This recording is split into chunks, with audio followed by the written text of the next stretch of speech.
Mr. Speaker. Mr. Speaker, sir. The vote has been taken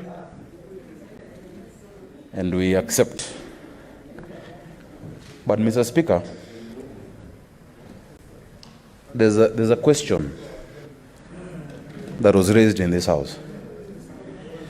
Mr. Speaker, you've heard the content and the feeling of all the members from both sides about the true intention of the happenings of the last 24 hours.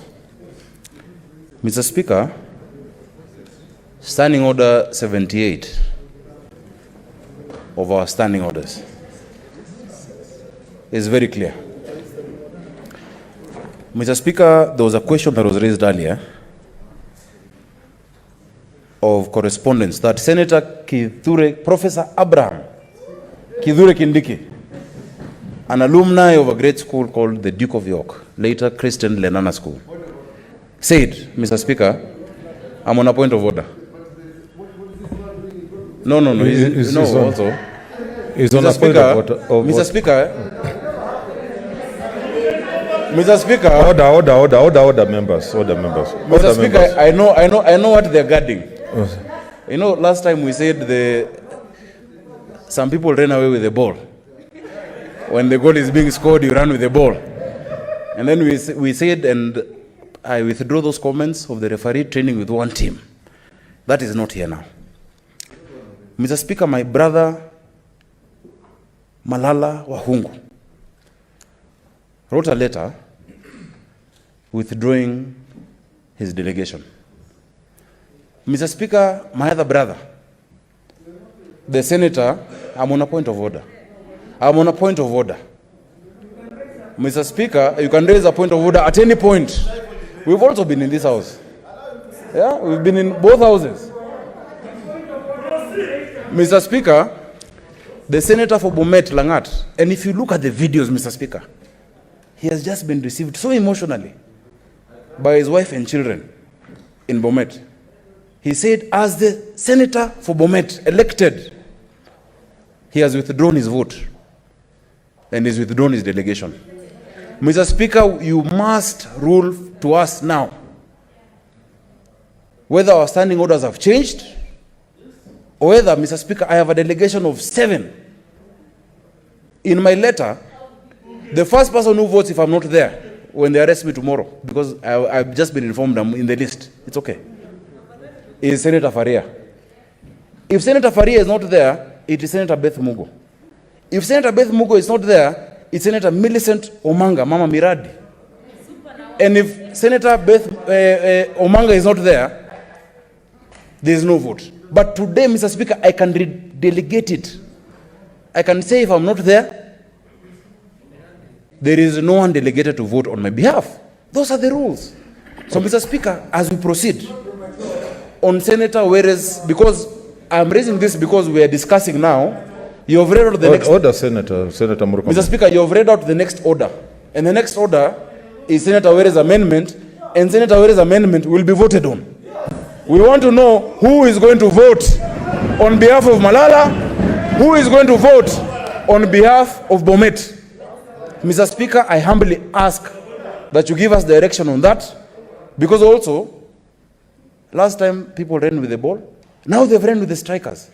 So just tell us who is going to make the decision on behalf of those 2 counties so that we determine how we are going to move ahead as a house. We have rules. Our rules are not suggestions. Our rules are the rules, and those are our standing order. Mr. Speaker, I humbly ask that you make that, without further debate, that you make that determination, and we are sure you'll make the right determination. Thank you, Mr. Speaker. Senator Kangata, what's your point of order?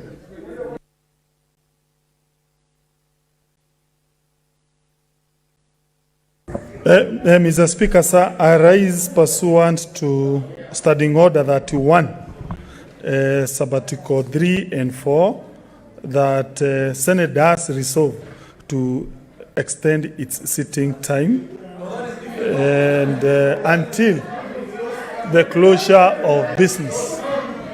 I ask Senator Orengo to support me. Thank you.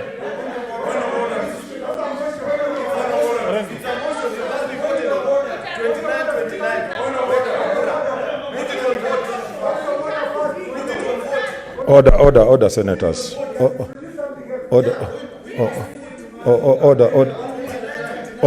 Order, senators. Order.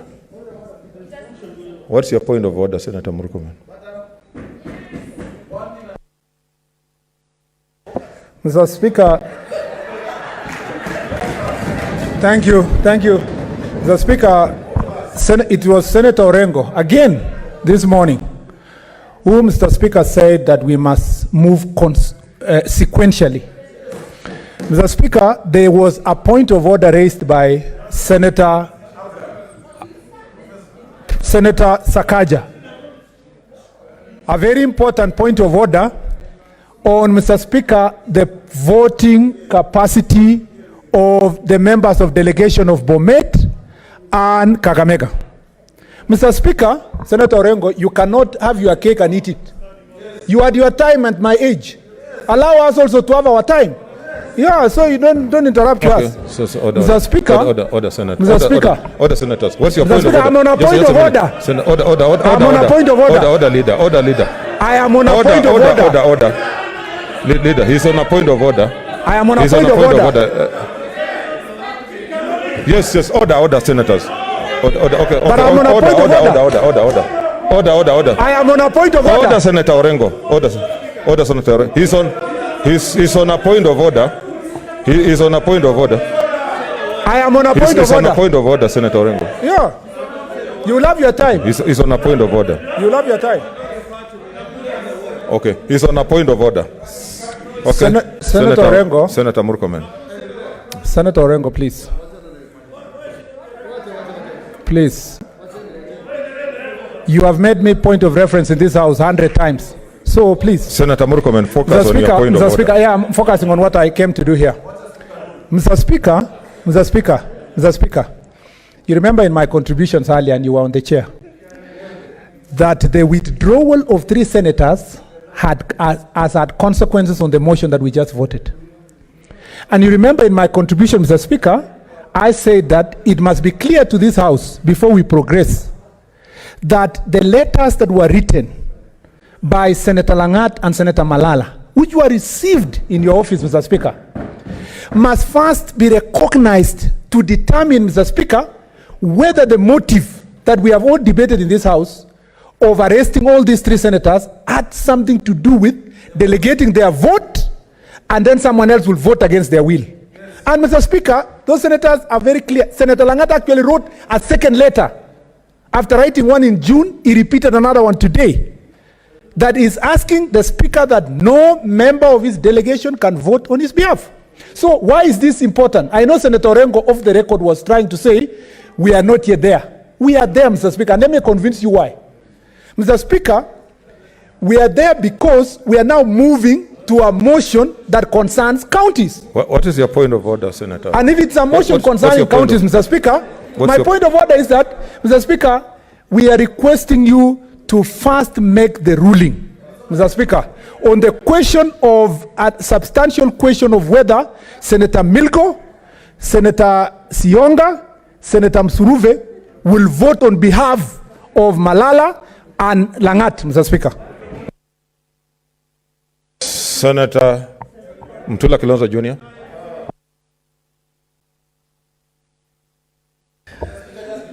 Mr. Speaker, I need your attention.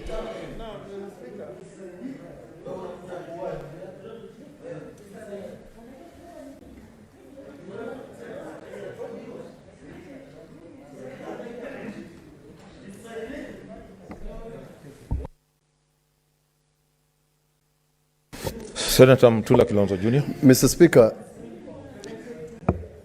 Speaker, this event happened in this Senate, the last session. And Mr. Speaker, when Senator Obure delegated his vote, a senator who used to sit at the back, where Senator Wakarura is now, sneaked in just after the bell. And Mr. Speaker, we then raised a point of order at the time and requested for a determination. But at that point, Mr. Speaker, it was already too late. It was already too late to raise that objection. There was a second senator who used to sit here. The senator of Samburu used to sit here. Leshore. Senator Leshore left chamber and delegated his vote by SMS, Mr. Speaker, to then Senator Lesuda, Naisula Lesuda. We raised a point of order at the time, but the Speaker ruled us out of order because we raised the point of order after the fact. Therefore, Mr. Speaker... Senator Mutula. Sorry. Sorry, I have to cut you short. Oh, sorry. Because the motion that has been moved to extend is time-bound. Let it be... We'll come back. We'll come back. Because come back. if we don't extend, then we'll not discuss. It's okay. It's okay, guys. It's okay. So let us... who is seconding? So I'm still on the floor, Speaker. Okay. Then we'll come back to this. Mr. Speaker, I want to say this in seconding this motion. Let us not debate in fear. In fact, a lot of people where you're going, probably you're going on the same path. But let's do things correctly and sequentially. And the question of whether some delegations here have a right to vote, members of delegation, that is a question you're going to deal with. But a motion has been moved. It has not been seconded. It has not been proposed. And then in the middle of it, you're dealing with another order, which has not been called. Because this motion, you allowed Senator Kangata to move the motion, and before the seconder was called upon, I was not allowed to second. So, Mr. Speaker, all I want to say, this is a procedural motion, and I think even the issues that are being raised on whether a member of the delegation can vote without designation or whether there's been a revocation, that is an important question that we've got to deal with. And some people have evidence that we don't have yet. So, Mr. Speaker, I second this motion so that the time be extended, then we can allow debate on this very pertinent question. Even for me, I'm just one person from Siaya. And it is very important to know what happened in circumstances where I'm not here, and if I can actually appoint somebody to vote on my behalf. So, Mr. Speaker, I support, and since it's a procedural motion, I urge you to put the question, we vote on it.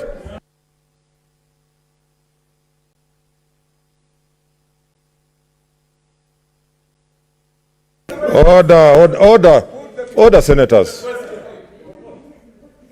Are you directing the Speaker on what to do? Let's have some order. Order, senators. Order.